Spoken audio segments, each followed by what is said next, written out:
The newest beta for Don't Starve Together is out now, everyone. Don't believe me? Just take a look at some of the new skill trees for both Wigfrid and Willow here, alongside some fresh methods of actually unlocking said skills, while also turning your attention to the game's next generation, Shark Island, seemingly capable of spawning anywhere on the high seas, just as long as it's not the coastal waters, that is. The island itself might be a bit empty upon your initial visit, but trust me when I say that things are going to get dynamic fast. Not only does the island increase in size over time, it's also home to our new best friend, Tiffany, or Tiger, or honestly a potential set of many others, just depending on the season, I imagine. But yes, indeed, folks, get to fishing, and after the third snag, a quote-unquote friendly shark will forever roam the place. Sadly, though, it looks like violence is our only answer to what comes next, as I couldn't actually offer them anything of any sort for any exchange at the end of the day. But regardless, start about in a whole new quote-unquote giant, complete with a whole new set of mechanics. We'll accept the challenge, and it's pretty awesome. 8,000 health, 40 damage a hit, unique moves that come with brief stun potential, and more. Now, I was gonna talk through every move and how to counter them, but fighting a new boss for the first time in this game is very special, so I think I'm gonna skip to the loot because it's pretty easy actually. So let's talk bootleg getaways. My sharks dropped 2 to 4 of these, and while that might actually come down to how quickly we find and fight them, it all works the same. Step on a boat, go to toss one of these things, click an area on the map to where you want to go, toss said things, enter the whirlpool, and boom, boat teleportation. And no, not kidding.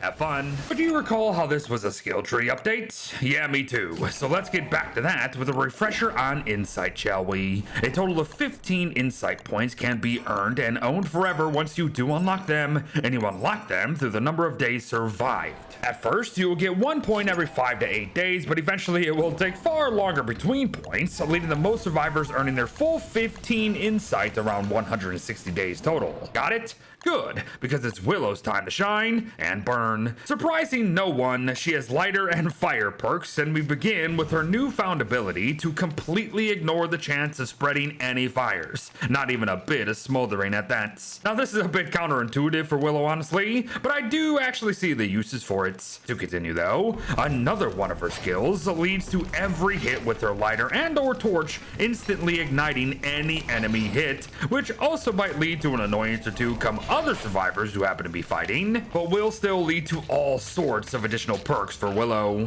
For one thing, all enemies who die to fire with a Willow nearby now do not see their loot burn to ash immediately, and instead gives everyone a chance to extinguish them because they'll simply be smoldering. Furthermore, additional fire perks see any mob ignited not only staying on fire longer, but also taking more damage. Now the latter ain't much at the end of the day, however when combined with the length of the blaze, it's a pretty significant increase. But before we get to why that is, we need to discuss a couple basics. Willow now has a perk that halves the burn timer of objects / structures, and one that actually increases the light radius of her lighter. Here's the default radius we've all been used to. Here she is with one of the light skills active. And finally, here's how all of our lighters can potentially look from here on out if we invest in a full radius increase. It's not bad, but here's where the fun begins. Fire absorption. By right-clicking the lighter with this perk bot,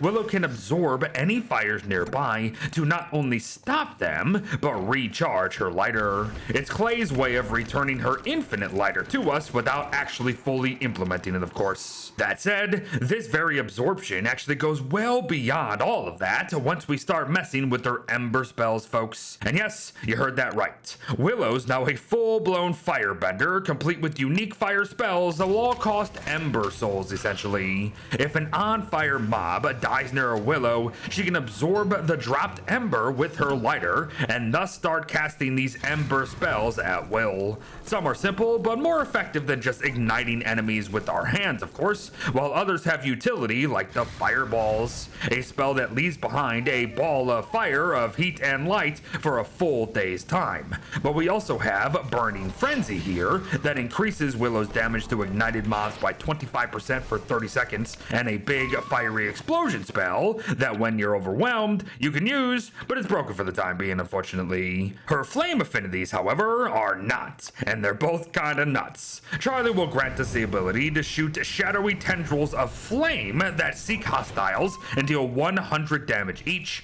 while Wagstaff truly turns up the heat by granting Willow a blast of blue flame from the palm of her very hand. And no, your eyes do not deceive you, that was real and official, everyone, and we're not even done. Not when there's the Bernie tree here. So to keep the ball rolling, we can now see Bernie activating even when we're not insane, thanks to 2 perks that actually decrease the sanity threshold needed to make him big. And yes, this means both earlier nightmare farming and higher thresholds for Bernie's return to just a stuffed animal mind. But Bernie can also be made faster if you do so choose to do so. He can benefit from a potential health regeneration of +1 per second if you invest enough in that specific section. His health itself climbs to 1300 overall if you let it. He can be made to attack lunar and shadow mobs on sight, which just kinda doesn't feel right. We can ignite him to provide reflection damage to anything that hits him at 50 a pop. And finally, his affinities protect him against the respective planars out there, while also giving him a makeover. It's fun, actually pretty effective, as even the armored Bearger himself sees his damage drop from 205 to Bernie to 93.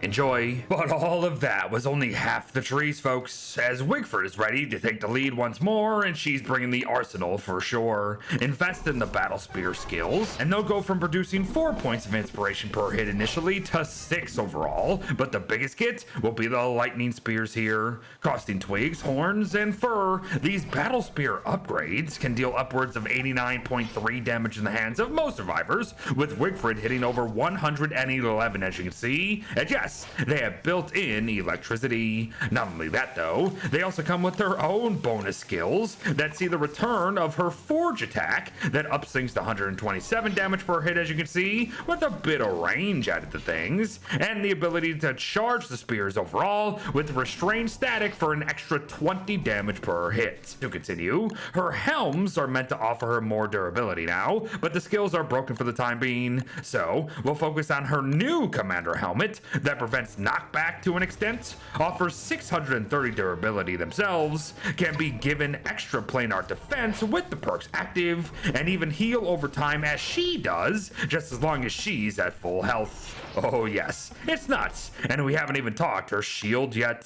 The battle run is shockingly easy to make and provides 85% protection, 420 durability, the ability to attack at 63.8 damage per hit, and can even fully block incoming attacks with the cooldown. Invest in some perks for it specifically, and that blocking time actually increases, and if it were working properly, we'd be able to deal even more damage following a block as well. So since Wigfrid seems to be more broken than Willow for some reason, let's just talk about how Wigfrid can gain a simple built-in planar mechanic if you wish, or how she can have some fun with Beefalo of all things. Her rider tree is pretty self-explanatory, as she'll be able to ride longer before being bucked off, can deal 10 more damage on the backs of all Beefalo types, and can now craft a unique saddle that gives speed, damage, and armor to any Beefalo attached to it. Have fun. But to wrap up our fun today comes some affinities. Blow a Beefalo horn, and a new song unlocks that will allow for Wigfrid players to literally sing people back to life as you can see. Have 5 unique songs at one time within your inventory, and you'll be able to make the Battle Call canister here, which is a portable storage container for songs and songs alone.